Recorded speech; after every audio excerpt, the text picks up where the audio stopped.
हरे Krishna everyone. आज हम श्रीमद् भागवतम के फर्स्ट कैंटो के 13वें अध्याय, जिसका नाम है धृतराष्ट्र द्वारा गृह त्याग, उसको समराइज करने जा रहे हैं। हमने सारा चैप्टर ये कर लिया है। इस चैप्टर से पहले वाले चैप्टर में क्या हुआ था? पहले वाले चैप्टर में महाराज परीक्षित का जन्म हुआ था।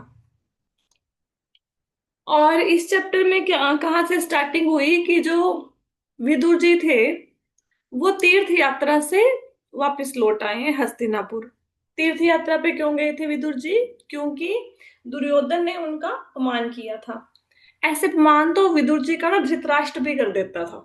जैसे एक बार पांडवों को जुए में हरा के वन भेज दिया धृतराष्ट्र ने जब, तो बाद में डर गया और विदुर को बुला के पूछा कि भाई मुझे पता है कि पांडव जब वापस आएंगे तो हम में से किसी को नहीं छोड़ेंगे, सबको मार डालेंगे, तो तुम कुछ बताओ कि युद्ध ना हो। तो विदुर ने बताया कि पांडवों को उनका राज्य दे दो। और उनसे अच्छे से भी व्यवहार करो, वो क्यों आपको मारेंगे, यही इस समस्या का हल है। तो धृतराष्ट्र इस बात पे खिंच गया। कहते कि तुम मेरे पुत्रों का भला नहीं चाहते हो, तुम पांडवों का पक्ष लेते हो। उसको कहते तुमने जहां जाना है जा, मेरे को तुम्हारी कोई जरूरत नहीं। विदुर को कहते। विदुर जी चले गए काम्यक वन में। युधिष्ठिर महाराज थे, उनके पास चले गए, उनको बताई सारी बात कि भाई मैंने आपके विषय में ये वार्तालाप किया, धृतराष्ट्र ने मुझे वहां से निकाल दिया, कहते जहां जाना है जा। इतने में क्या हुआ कि धृतराष्ट्र को होश आ गया। उसको लगा कि विदुर इतना ज्ञानी है, नीति की बातें बताता है, मैं हर एडवाइस उससे जाके लेता हूँ, और अगर वो पांडवों के साथ मिल गया जाके फिर तो हमारे लिए बड़ी प्रॉब्लम खड़ी हो जाएगी। तो इसने क्या किया, अपने धृतराष्ट्र ने संजय को बुलाया। कहते वो चला गया विदुर छोड़ के मुझे। कहते तुम उसको लेके आओ, नहीं तो मैं अपने जीवन का अंत कर डालूंगा, मैं मर जाऊंगा उसके बिना। तो नींद नहीं आई धृतराष्ट्र को। फिर संजय गए काम्यक वन में विदुर जी को बुलाने के लिए। विदुर जी को कहते कि भाई महाराज की बहुत बुरी हालत है, आप चलो। फिर आए विदुर जी धृतराष्ट्र के पास। तो धृतराष्ट्र ने बोला कि मेरे से गलती होगी, मैंने तुम्हें ऐसा बोल दिया, मुझे ऐसा नहीं बोलना चाहिए था, तुम वापस आके यहाँ पे रहो। तो फिर विदुर जी भी मान गए, कहते भैया मैंने तो आपको पहले से ही माफ कर दिया है, कोई बात नहीं, ऐसी बातें चलती रहती हैं। तो फिर वो रहने लगे। तो ऐसे अपमान तो धृतराष्ट्र भी कर देता था, पर धृतराष्ट्र फिर मना लेता था। हमारा कोई अपमान चाहे कितना भी कर ले, अगर बाद में आपका किसी से कितना भी मनमुटाव हो जाए, अगर कोई व्यक्ति आपको मना ले, क्षमा याचना कर ले या कुछ भी, तो वो गुस्सा व्यक्ति का ठंडा हो जाता है। लेकिन दुर्योधन ने कोई प्रयत्न नहीं किया विदुर को मनाने का। उसको दास्य पुत्र कहा और वो गुस्से में आके निकल गए विदुर जी हस्तिनापुर छोड़ के। दूसरा कारण ये भी था कि उनको पता था युद्ध होने वाला है, वो युद्ध में किसी भी पक्ष से युद्ध नहीं लड़ना चाहते थे। तो वो छोड़कर तीर्थ यात्रा के लिए चले गए पड़े। तीर्थ यात्रा में उनकी भेंट हुई उद्धव जी से। उद्धव जी ने बताया कि यदुवंश का विनाश हो गया और भगवान धराधाम से चले गए हैं। तो विदुर जी ने कहा, उद्धव ने विदुर जी को बताया कि भगवान ने आपके लिए दिव्य संदेश छोड़ा है आपको बताने के लिए। विदुर जी कहते बताओ। उद्धव जी कहते कि देखिए मैं तो, आप मेरे से उम्र में बड़े हैं, मैं गुरु बन के आपको ज्ञान नहीं दे सकता। दूसरा भगवान का आदेश है कि बद्री नारायण जाओ, वहां पे तपस्या करो, तो मैं वहां जा रहा हूँ। मैत्रेय मुनि थे मेरे पास जब भगवान मुझे ये दिव्य उद्धव गीता कहते हैं उसको जो सुना रहे थे, तो मैत्रेय मुनि वहां पे थे, तो उनको भी सारा संदेश पता है, उनसे जाके सुनिए। तो विदुर जी मैत्रेय मुनि के पास गए और मैत्रेय मुनि से उन्होंने आत्मा की गति का ज्ञान प्राप्त किया, आत्म साक्षात्कार का, भगवत प्राप्ति का ज्ञान प्राप्त किया। तो उसके बाद क्या हुआ, उनसे ज्ञान प्राप्त करने के बाद विदुर जी हस्तिनापुर वापस आ गए। मतलब जब उनको भगवान कृष्ण के विषय में, उनके दिव्य प्रेम में सेवा के विषय में पता लग गया, उनकी कथाएं सुन ली, तो फिर भगवान के अवतारों की कथाएं, आत्म साक्षात्कार का ज्ञान, फिर उन्होंने प्रश्न पूछने बंद कर दिए मैत्रेय मुनि से और वापस आ गए हस्तिनापुर। हस्तिनापुर के जितने भी लोग थे, जैसे पांचों पांडव, युधिष्ठिर महाराज और उनके भाई धृतराष्ट्र, संजय, और वहां की जो स्त्रियां थी, कुंती, गांधारी, सुभद्रा, द्रौपदी, उत्तरा इत्यादि, कृपाचार्य, और कौरवों की पत्नियां, वो सब अपने बच्चों के साथ उनसे मिलने के लिए आई। और सब लोग उनको देखकर अत्यधिक वियोग का अनुभव कर रहे थे। बहुत देर के बाद विदुर जी आए थे। उनको ऐसा लगा जैसे मृतक शरीर में प्राणों का संचार हो गया। फिर दोनों ने एक दूसरे का स्वागत किया, गले लगाया। फिर विदुर जी का स्वागत सत्कार किया गया, उनके बैठने की व्यवस्था की गई। जब उन्होंने आराम कर लिया, भोजन पा लिया, फिर उनको अच्छा आसन दिया बैठने के लिए, फिर युधिष्ठिर महाराज ने पूछना शुरू किया। युधिष्ठिर महाराज ने पूछा, पहले तो याद किया पुराने दिनों को कि चाचा जी, आपने हमेशा हमारी इस प्रकार रक्षा की है जिस प्रकार पक्षी अपने पंखों के साथ अपने बच्चों की रक्षा करता है।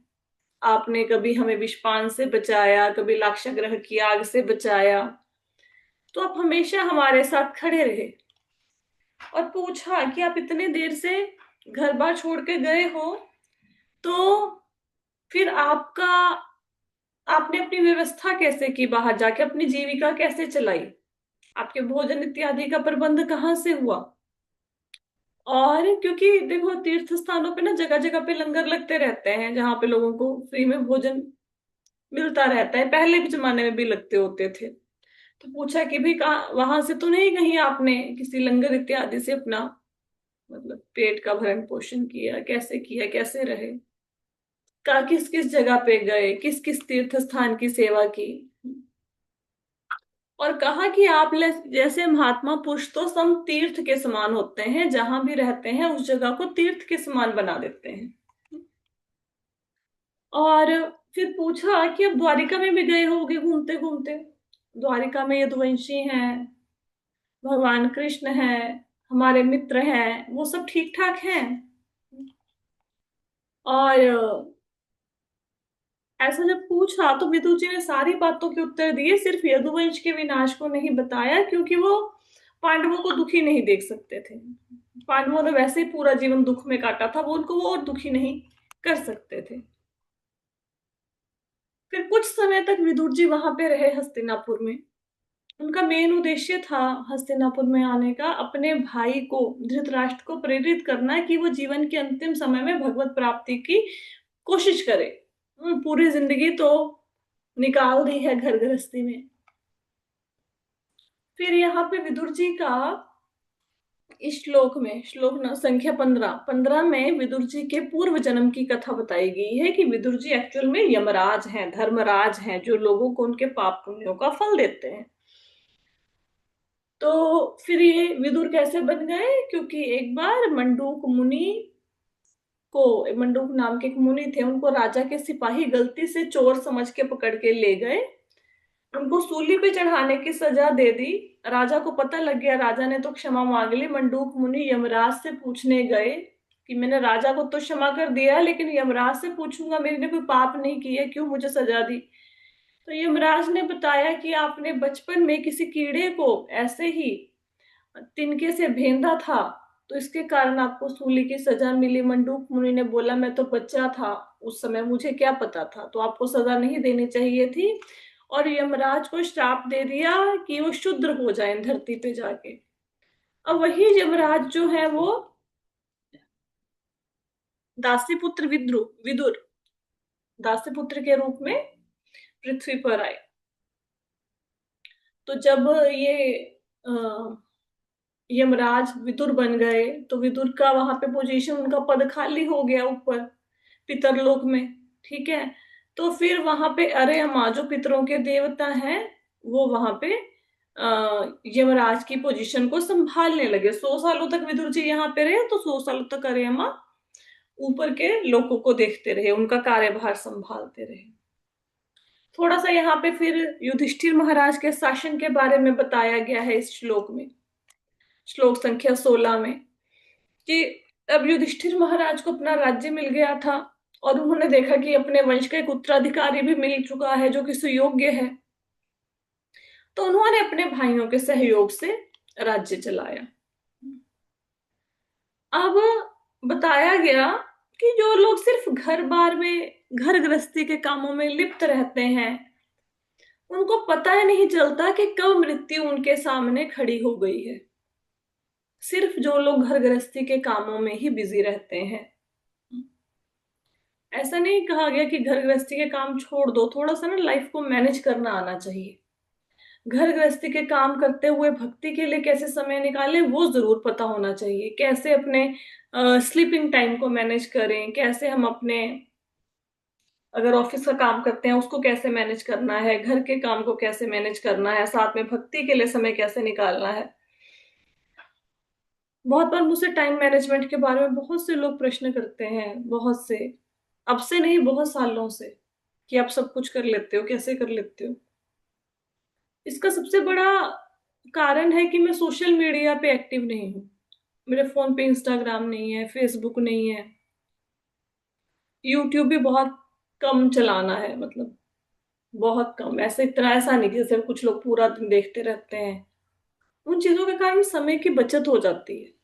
हालांकि मतलब बच्चे को भी पढ़ाना होता है, उसको भी समय देना है, 3-4 घंटे स्टडी को देने हैं। प्रोफेशनल जो अपना मैं काम करती हूँ उसके लिए भी 6 से लेकर 7 घंटे मुझे डेली निकालने हैं, घर का काम भी करना है। लेकिन फिर भी मैं देखती हूँ कि लोग बिल्कुल फ्री बैठे होंगे, सुबह से शाम तक कोई काम नहीं है, फिर भी वो प्रयत्न ही नहीं करते कि हम अपने समय का सदुपयोग कर लें। बिल्कुल कोई काम नहीं होगा लेकिन उठा के ग्रंथ को नहीं पढ़ेंगे। मैंने अपने भागवत का पारायण करना शुरू किया और मैंने बहुत से लोगों को बोला कि गीता भागवत पढ़ो, तो अब मैं भागवत में 6th कैंटो पे पहुंच चुकी हूँ। मैंने हार्डली 7-8 दिन पढ़ी होगी भागवत। पहले तो समय ही नहीं था, अभी ओम के एग्जाम चल रहे थे, तो तब भी मैं 6th कैंटो पे पहुंच गई, सिर्फ श्लोक श्लोक पढ़े। तो हमारे जीवन में बहुत समय है, प्रॉब्लम ये है कि हमें टाइम मैनेज करना ही नहीं आ रहा। जब हम लोग सुबह उठ के माला पकड़ेंगे, सारे घर का काम निपटाने के बाद 11 बजे 12 बजे, फिर वो रात तक लटकती रहेगी, बीच में फोन बज रहा है, कुछ हो रहा है, फिर कैसे भगवान की भक्ति होगी। तो थोड़ा सा समय को मैनेज करना आना चाहिए। उसके लिए सबसे पहले सुबह जल्दी उठना बहुत जरूरी है। अगर आपने भक्ति में प्रोग्रेस करनी है तो प्लीज सुबह जल्दी उठो। Again and again in every lecture I am requesting all of you, क्योंकि सुबह की जो माला होती है वो माला, और जो आप दोपहर में, शाम को या रात को माला करते हैं, उसमें जमीन आसमान का अंतर होता है। क्यों आपके पास शास्त्रों को पढ़ने के लिए समय नहीं मिलता? क्यों आपके पास कथा सुनने का समय नहीं है? क्योंकि सुबह जल्दी नहीं उठना। तो सुबह उठो, माला करो, अपने काम मैनेज करो टाइम को।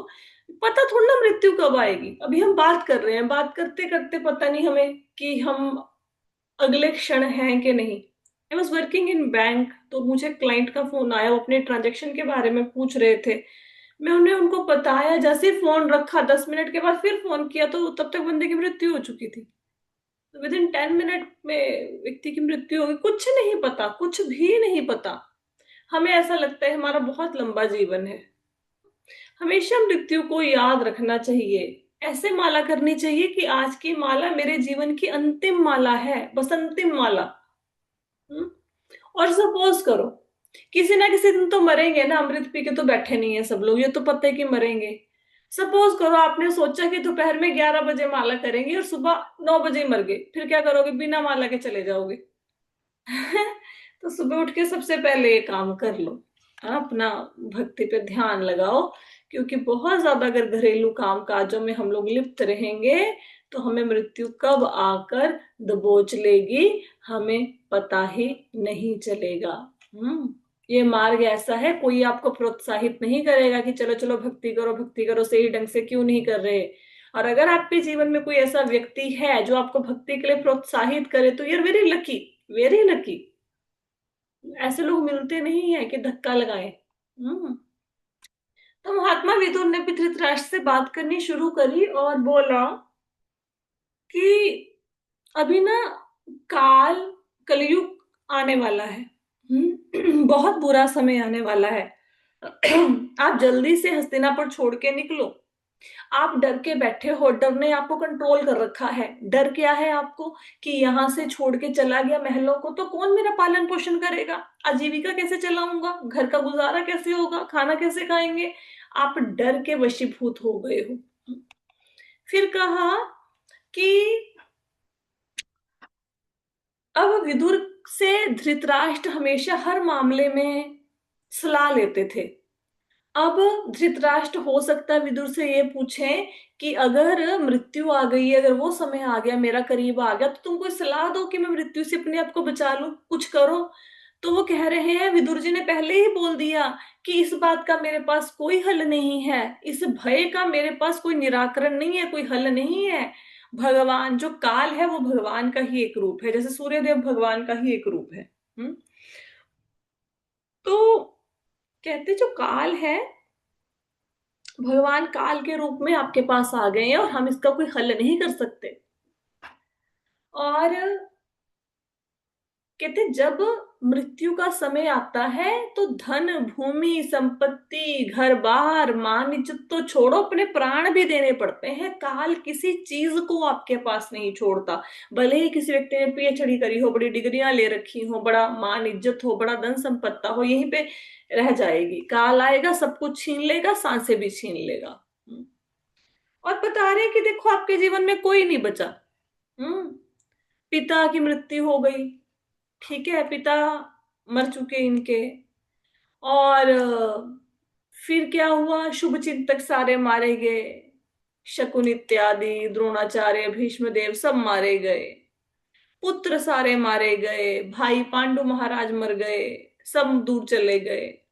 और अभी धृतराष्ट्र ने भी अपने जीवन का अधिकांश समय व्यतीत कर लिया है, बुढ़ापा उसके सिर पे है। और धृतराष्ट्र कहाँ रह रहे हैं? पराये के घर में। क्योंकि जब युद्ध जीत लिया तो युधिष्ठिर का हो गया ना राजमहल, अब वो उसका नहीं रहा धृतराष्ट्र का, वो पराये घर में पड़े हुए हैं। अब थोड़ा सा और उनकी आत्मा को झकझोड़ेंगे, धृतराष्ट्र की आत्मा को, ताकि वो घर छोड़े और भगवान की प्राप्ति का प्रयत्न करे। तो पहले तो उनके जीवन में मृत्यु के लक्षण प्रकट हो चुके हैं, ये वृद्धावस्था के लक्षण प्रकट हो गए हैं, से सारे बताना शुरू किया कि अंधे तो आप पहले से ही थे, अब आपको सुनना भी ऊंचा शुरू हो गया, बहरे हो चुके हैं, स्मरण शक्ति कम हो गई, आपकी बुद्धि विचलित हो गई है, दांत हिल गए हैं, लीवर खराब हो गया और साथ ही कफ निकलना शुरू हो गया। ये सारे के सारे किसके लक्षण हैं? ये बुढ़ापे के लक्षण हैं। एक बार एक व्यक्ति ने दोस्ती कर ली काल से, तो काल को बोला कि भाई तू मुझे मारना मत। काल कहता ये तो नहीं हो सकता, काल तो सबको, मतलब मृत्यु तो सबको आएगी, इसका तो कोई हल नहीं है। तो व्यक्ति ने कहा ठीक है, ऐसा करना, फिर जब तू मेरी मृत्यु का समय नजदीक आने वाला हो ना, तो तुम मुझे एक चिट्ठी भेज देना, मुझे बता देना कि भाई मैं आने वाला हूं, फिर मैं अपनी तैयारी कर लूंगा। कहता हाँ ये मैं कर सकता हूँ। काल कहता चिट्ठी भेज दूंगा तुम्हें, मैसेज दे दूंगा कि बस थोड़े दिन रह गए, जो करना है कर लो। व्यक्ति दिन बीतते गए, एक दिन व्यक्ति को उसके सामने यमराज दिखने लग गए, यमदूत, मृत्यु का समय आ गया। उसने बोला मित्र को कि तुमने बड़ा धोखा दिया मुझे, तुमने मुझे बोला था चिट्ठी डालूंगा, चिट्ठी डाली क्यों नहीं, बताया क्यों नहीं कि तुम आने वाले हो मेरे जीवन में। तो काल ने बोला मैंने चिट्ठी डाली थी, एक नहीं मैंने बहुत सारी चिट्ठियां डाली थी। व्यक्ति कहता नहीं मुझे तो एक भी नहीं मिली।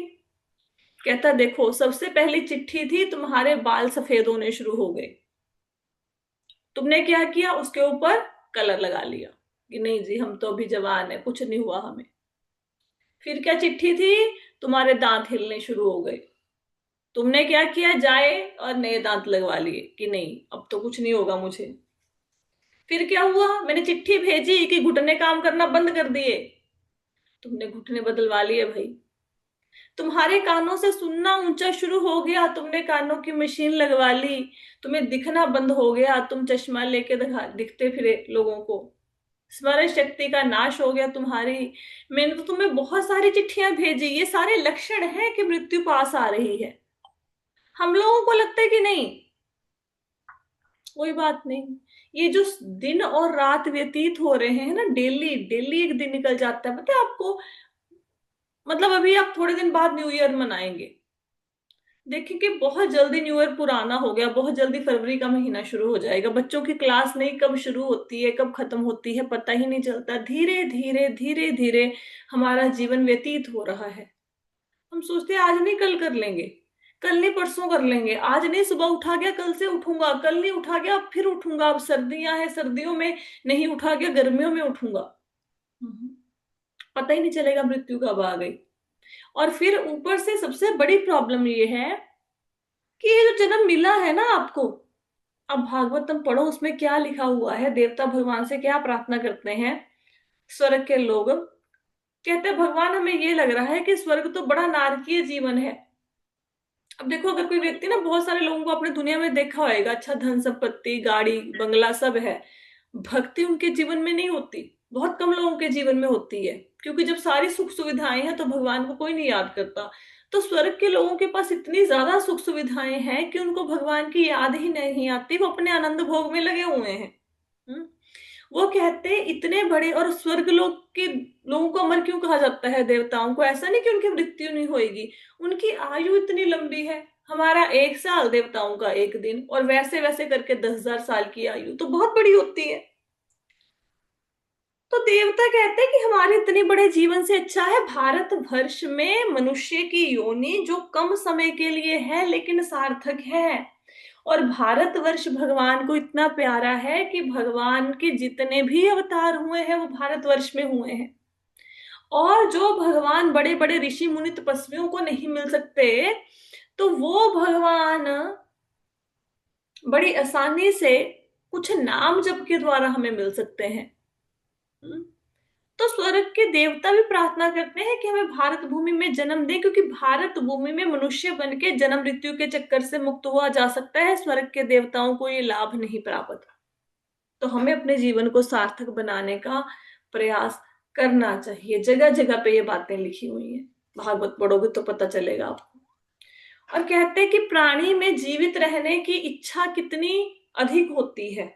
हम्म हर व्यक्ति जीवित रहना चाहता है। कहते हैं कि आप एक घरेलू कुत्ते के जैसे रह रहे हैं, पालतू कुत्ते के जैसे पांडवों के घर में, और भीम आपको रोटी फेंकता है, अपनी जूठन फेंकता है, आप खाते हो। इसका अर्थ क्या है? ये नहीं कि भीम जूठा भोजन धृतराष्ट्र को देता था। कहने का मतलब है कि भीम ने धृतराष्ट्र के सारे पुत्रों को मारा था, स्पेशली दुशासन और दुर्योधन धृतराष्ट्र को बहुत प्रिय थे। जिस भीम ने उनके पुत्रों को मारा उसी से के हाथ से लेकर खाना खाना, ये अपने आप में बहुत अपमानजनक बात है। जानबूझ के उनको प्रवोक कर रहे हैं धृतराष्ट्र को, ताकि किसी न किसी बात से उनका मन खिन्न हो जाए, परेशान हो जाए, और वह घर छोड़ के चले जाएं तीर्थ यात्रा पे। हम्म आपको पता है राजा वेन जो था बड़ा क्रूर था। उसका जो पिता था उसने क्या सोचा, उसके पिता ने ना रात को, पहले तो उसको समझाने बुझाने की बड़ी कोशिश की। बचपन में राजा वेन मार देता था बालकों को, बालकों की हत्या कर देता था, दंड दे के देख लिया, वेन नहीं सुधरा, राजा परेशान हो गया। एक दिन बैठ के उसने रात को सोचा कि इससे अच्छा तो बेटा ही ना हो। कहते वो लोग बड़े किस्मत वाले होते हैं जिनके बेटे नहीं होते, कम से कम उनको दुख तो नहीं देखना पड़ता। फिर राजा वेन कहता कि नहीं नहीं, ये तो बहुत अच्छा हुआ कि मेरे बेटा है, और मेरे जो बेटा है वो कपूत है। अगर किसी का बेटा कपूत हो, उसका आदर सम्मान ना करे, उससे के साथ बुरा व्यवहार करे, कहते ये बहुत अच्छी बात है। क्यों अच्छी बात है? कहते क्योंकि बेटा कपूत है इसलिए मेरा घर गृहस्थी से मन हटेगा, अब मैं घर छोड़ के जाऊंगा और भगवान की भक्ति करूंगा। अगर मेरा बेटा अच्छा होता, वो मेरी सेवा करता, मेरा मन तो घर गृहस्थी में लग जाता, मैं तो भगवान को याद ना करता। ये सोच के वेन के पिता ने उसी रात को अपनी पत्नी को, महलों को, पुत्र को छोड़ के घर का त्याग कर दिया। नागरिकों ने बहुत ढूंढा सुबह, लेकिन राजा नहीं मिला, और उसने भगवान की भक्ति करके भगवान को प्राप्त किया। तो अगर जीवन में कोई विपरीत परिस्थितियां हैं तो बहुत अच्छी बात है, क्योंकि जब किसी के जीवन में प्रतिकूलताएं आती हैं, मेरे को किसी ने मैसेज डाला कि माता जी प्रतिकूलताओं में कैसे भक्ति की जाए। आई होप सो कि जिसने मैसेज डाला है वो शायद इस क्लास को सुन भी रहे हैं। प्रतिकूलताएं किसको कहते हैं? प्रतिकूलताएं कहते हैं कि आपका घर में कोई सम्मान नहीं करता। प्रतिकूलता होती है कि आपके पास आर्थिक तौर पे आप ठीक नहीं है, शारीरिक तौर पे स्वास्थ्य आपका ठीक नहीं है, आपके घर में कलह कलेश होता है। आपकी बात कोई सुनता नहीं, यही प्रतिकूलताएं होती हैं आई थिंक, तो इन्हीं को बोलते हैं। इसके सिवाय तो किसी की लाइफ में और क्या चल रहा होगा? लाक्षागृह में तो बैठा नहीं होगा कोई भी, घर में बारूद का बना है वहां पे बैठा दिया हो, इससे ऐसा तो नहीं हुआ होगा किसी के साथ। आपको जो लगता है कि आपके जीवन में जो प्रतिकूलताएं हैं वो सबके जीवन में होती हैं। आपको लगता है कि माता जी रोज सुबह 11 बजे अच्छी अच्छी बातें करना शुरू कर देते हैं, इनके जीवन में तो कोई टेंशन नहीं होगी जी, पैसा भी खूब आ रहा होगा माता जी को, और घर में भी बड़ा मान सम्मान इज्जत मिल रहा होगा, और इनको कोई कुछ नहीं कहता, बड़ा घर में बिठा के पूजा की जा रही होगी माता जी की, और क्लास लेने लग जाते हैं।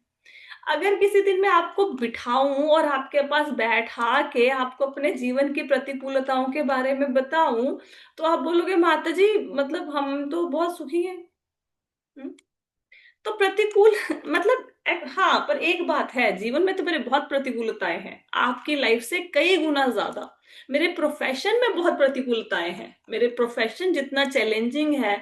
अगर आप सपोज एक टीचर की जॉब करते हो, तो टीचर की जॉब में क्या करोगे? बच्चों को पढ़ाओगे। मेरे पास जो बच्चे आते हैं उनको पता ही कुछ नहीं, मतलब मोस्टली आप मेरे कभी बाजू को देखना, बॉडी पार्ट्स को, मोस्टली इसमें मतलब निशान होते हैं कि बच्चे काटते हैं, और बच्चों के दांत बहुत तीखे होते हैं। अब 2 दिन से एक बच्चा मुझे काट रहा है, उसके दांतों के निशान से मेरी बॉडी नीली हुई पड़ी है। बच्चे आपको मारते हैं, पीटते हैं, बाल नोचते हैं, चिक्के मारते हैं, चिल्लाते हैं, मतलब जिन बच्चों के साथ मैं काम करती हूँ that is a very challenging profession. आपके सामने कोई बच्चा 2 घंटे से कॉन्टिन्यूसली चिक्के मार मार के रो रहा है, आपने उसको संभालना भी और उसको सिखाना भी है। It's very challenging. मतलब आपके दिमाग की नसें फट जाती हैं, आई कैन टेल यू। और इतना नेगेटिव फील्ड है जिस फील्ड में मैं काम करती हूँ, पेरेंट्स आर नेवर सेटिस्फाइड। आप जो मर्जी कर लो, जो मर्जी बच्चे को सिखा लो, पेरेंट्स आर नेवर सेटिस्फाइड, मतलब क्योंकि वो जिंदगी से बच्चों से बहुत उम्मीदें लगा के बैठे हैं। मतलब जो बच्चे न्यूरो डिसऑर्डर के होते हैं उनमें बहुत मतलब थोड़ी थोड़ी इंप्रूवमेंट आती है, लेकिन फिर पेरेंट्स का धैर्य हिल जाता है। और ऐसा तो है नहीं कि भी आपके घर में आपके ही जीवन में पति पत्नी सास बहू के झगड़े होंगे, मैं भी तो गृहस्थी ही हूँ, मेरे को भी तो इन सब चीजों का सामना करना पड़ता होगा, ऐसा थोड़ा ना मैं बड़ा खुश मिजाज बैठी हूँ सारा दिन यहाँ पे, है ना? तो मेरे जीवन में आपके जीवन से आर्थिक परेशानियां भी होंगी, बहुत सारी होंगी। ऐसा थोड़ा ना कि हमको सोने का चम्मच लेके पैदा हुए थे। पर प्रॉब्लम ये है, आपके और मेरे जीवन में बस फर्क सिर्फ इतना है, जिस दिन मेरे पानी सिर से ऊपर हो जाता है। अब बहुत सारे लोगों तो क्लास में, अभी जैसे पूजा को तो पता होगा, अभी परसों का दिन मुझे लगता है मेरे जीवन का सबसे भयंकर दिन था। सुबह से प्रॉब्लम शुरू हुई हुई हुई हुई, रात को 2:30 बज गए भाई, एक के बाद एक मुसीबत, एक के बाद एक प्रॉब्लम, खत्म ही नहीं हो रही। फिर मैंने क्या किया, मैंने भागवत खोली, उठा के पूरा स्कंद पढ़ डाला, है ना? तो जब भी मेरे जीवन में प्रतिकूलताएं होती है, मैं तो अगर 16 माला करनी है तो बत्ती कर देती हूँ उस दिन बैठ के, भागवत खोल लेती हूँ पूरी, या फिर गीता उठा लूंगी, पूरी की पूरी गीता पढ़ डालूंगी। तो बहुत कम कृप करती हूँ मैं, बहुत कम, मतलब बहुत दुख दर्द शेयर करना या बातें करना बहुत कम करती हूँ, और बहुत जल्दी किसी चीज से बाहर आ जाती हूँ, बहुत जल्दी। तो अगर प्रतिकूलताएं हैं तो आपको ज्यादा भक्ति करनी चाहिए, है ना? मतलब एक बच्चा तो ऑलरेडी फर्स्ट आता है क्लास में, एक बच्चा बिल्कुल फेल हो रहा है, तो फेल होने वाले को तो ज्यादा मेहनत करनी चाहिए। अगर जीवन में प्रतिकूलताएं हैं तो फिर कैसे आप इनको सुधार करोगे? जीवन का क्या करोगे? भक्ति ही एक मात्र मार्ग है, और तो कुछ है नहीं है। तो मेरा भी भक्ति करना इजी नहीं है, और सच में मैं बता रही हूँ कि मतलब आज भी अगर मैं देखूं, मैं इन सिचुएशंस में भी बहुत अच्छे से अपनी भक्ति के लिए 7-8 घंटे हर रोज निकाल लेती हूँ, ऐसी प्रतिकूलताओं के होते हुए भी। हम्म। पर पता नहीं क्यों लोग गिर जाते हैं ऐसे। मैं अभी बीमार हो गई थी पीछे से, मैं आई थिंक 1 वीक के लिए मैं बीमार थी। मैंने उठा के भगवद गीता के लेक्चर सुन लिए किसी स्पीकर के पूरे। एक बार मैं हॉस्पिटलाइज थी, मैंने हॉस्पिटल में बहुत सारे ऐसे काम कर लिए। मतलब मुझे तो हाँ, मेरे मेरे फ्रैक्चर हो गया था लास्ट टू लास्ट ईयर। मैंने उठा के प्रभुपाद जी की बुक्स पढ़ दी, मेरे को इतना मजा आया कि पता नहीं भगवान की कैसी कृपा हुई, भगवान की कृपा होगी, फ्रैक्चर हो गया, पता नहीं जीवन में दूसरा कब होगा। You to take everything in a positive way ना। लिटरली मैंने ये सोचा कि जिंदगी का पहला फ्रैक्चर है, पता नहीं जीवन में कभी दूसरा होना भी है कि नहीं होना, चलो लेट्स एंजॉय। अब काम तो करना नहीं है फ्रैक्चर में, एटलीस्ट स्टार्टिंग के 3-4 दिन तो रेस्ट मिलती है। बुक्स पढ़ डाली, फिर टेस्ट हुआ मेरा, मैंने टेस्ट में टॉप कर दिया। तो मेरे को तो हर चीज अच्छी लगती है, पता नहीं क्यों। टांग टूट जाए वो भी अच्छा ही लगता है, झगड़ा हो जाए वो भी अच्छा ही लगता है, आर्थिक परेशानी आ जाए और अच्छा लगता है। मुझे तो हर चीज में अच्छा ही लगता है, क्योंकि उसके उसके बाद ना भगवान से ज्यादा अटैच हो जाते हो। तो ये उन माता जी के प्रश्न का उत्तर है जो कहते हैं कि हमारे जीवन में प्रतिकूलताएं हैं। उनको मैं अपना एड्रेस भेज देती हूँ, आप आओ और बैठ के मेरे जीवन की प्रतिकूलताओं को सुनो, और उसके बाद आप अपना और मेरा कंपैरिजन करो। इतनी प्रतिकूलताओं के बाद में 2 घंटे से लेके 3 घंटे शास्त्रों को पढ़ लेती हूँ डेली। हम्म। आपको अपना उदाहरण किसी ऐसे व्यक्ति को नहीं बनाना जो मरा दबा हो। आप अपना ऐसा एग्जाम्पल सेट करो कि ये देखो, ये मेरा मेंटर है, इसके जीवन में कितनी प्रतिकूलताएं हैं, स्टिल शी इज डूइंग। अब ये कर सकते हो तो हम क्यों नहीं कर सकते? हम्म। राइट। तो गिरना नहीं है, भक्ति करते रहो, कोई प्रतिकूलता नहीं होती।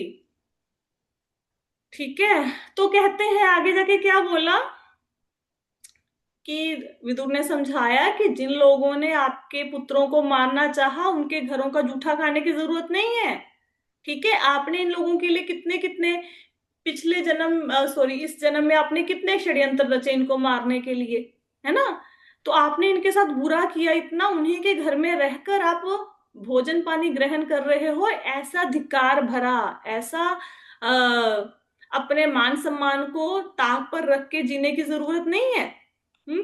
तो कहते हैं अगर सपोज करो यहाँ पे रह भी लिए इस राजमहल में, तो भी एक ना एक दिन तो मौत आनी है ना। तो जैसे आत्मा क्या करती है, पुराने शरीर वस्त्र को त्याग के नया वस्त्र, पुराने शरीर को त्याग के नया शरीर आत्मा को धारण करना पड़ता ही है। तो अगर राजमहल में भी रहोगे तो भी ऐसा नहीं मृत्यु से बच जाओगे। तो धीर व्यक्ति तो वो होता है जो दूर किसी जगह पे चला जाए, किसी को मत बताए, और सारे बंधनों को त्याग कर भगवान की भक्ति करे। हम्म। और कहते कि वो व्यक्ति जो समय पर जाग जाए किसी के जगाने से, और ये समझ ले कि संसार दुखों का घर है। हम्म। और पूरी तरह से भगवान के ऊपर आश्रित हो जाए, घर का त्याग कर दे, वो मनुष्य क्या है? उत्तम कोटि का मनुष्य है। हम्म। तो कहते अभी ना, कलयुग आने वाला है, मनुष्य में सारे अच्छे गुणों का समापन हो जाएगा। तो आप जल्दी से उत्तर दिशा की तरफ निकल लो, हिमालय की तरफ तपस्या करने के लिए। अब ये सुनने के बाद धृतराष्ट्र की आंखें खुल गई, घर बार छोड़ा, चल पड़े उत्तर दिशा की तरफ, हिमालय की तरफ। गांधारी ने देखा मेरे पति जा रहे हैं, पत्नी को नहीं बोला मेरे साथ चल, गांधारी भी साथ में चल पड़ी। विदुर ने, गांधारी ने, और इन्होंने घर छोड़ दिया। धृतराष्ट्र ने। सुबह युधिष्ठिर ने देखा कोई नहीं मिला उनको राजमहल में, पूछा संजय से, संजय कहते मुझे भी नहीं पता कहाँ गए सारे, वो तो मुझे भी नहीं बता के गए। इतने में नारद मुनि आए, नारद मुनि ने युधिष्ठिर महाराज को बताया कि भाई तुम क्या समझते हो कि तुम सबके आश्रय हो, तुम आश्रय नहीं दे दोगे तो तुम्हारे ताया ताई मर जाएंगे। भगवान पूर्ण पुरुषोत्तम जो भगवान है वो सबके आश्रय हैं। ठीक है, तुम तो खुद काल के जाल में फंसे हुए, तुम तो खुद मृत्यु के पास में फंसे हुए हो। तो चिंता मत करो उन लोगों के लिए जो चले गए, वो तो उत्तर दिशा में चले गए जो धृतराष्ट्र हैं, अब वो अष्टांग योग का अभ्यास कर रहे हैं सप्त स्रोत नाम के तट पर। दिन में 3 बार नहाते हैं, अष्टांग योग का अभ्यास करते हैं। आज से 5वें दिन वो अपनी योग अग्नि से अपने शरीर को भस्म कर डालेंगे। तुम्हारी ताई देखेगी कि वो जल रहे हैं कुटिया में, वो भी सती हो जाएगी जल के उनके साथ। विदुर जी तीर्थ यात्रा पे चले जाएंगे। इस प्रकार जो धृतराष्ट्र है वो ब्रह्म में लीन हो जाएंगे। ये बोला तो फिर युधिष्ठिर महाराज को लगा पता कि हाँ भाई, मैं उनकी देखरेख करने वाला कोई नहीं हूं, ये तो भगवान है जो सबकी रक्षा करते हैं। फिर युधिष्ठिर महाराज, नारद मुनि वहां से चले गए, और युधिष्ठिर महाराज ने अपने शोक को त्याग दिया कि मेरे ताया ते कहाँ गए। तो हमारे पास समय आज कम था, और बातें बहुत होगी, तो मैंने संक्षेप में आपको पूरे चैप्टर को समराइज करवा दिया। अब हम कल से चैप्टर शुरू करेंगे, भगवान श्री कृष्ण का अंतर ध्यान होना। बहुत सुंदर चैप्टर है। ठीक है, तो कल हम इस चैप्टर को स्टार्ट करेंगे। आई होप सो आज की क्लास में किसी को क्वेश्चन तो नहीं होगा। तो प्रश्न है, समय होने वाला है एक्चुअली। No question. ठीक है, तो कल हम 14वां चैप्टर स्टार्ट करेंगे। इस चैप्टर में अगर किसी कुछ नहीं समझ आया तो फोन करके पूछ लेना।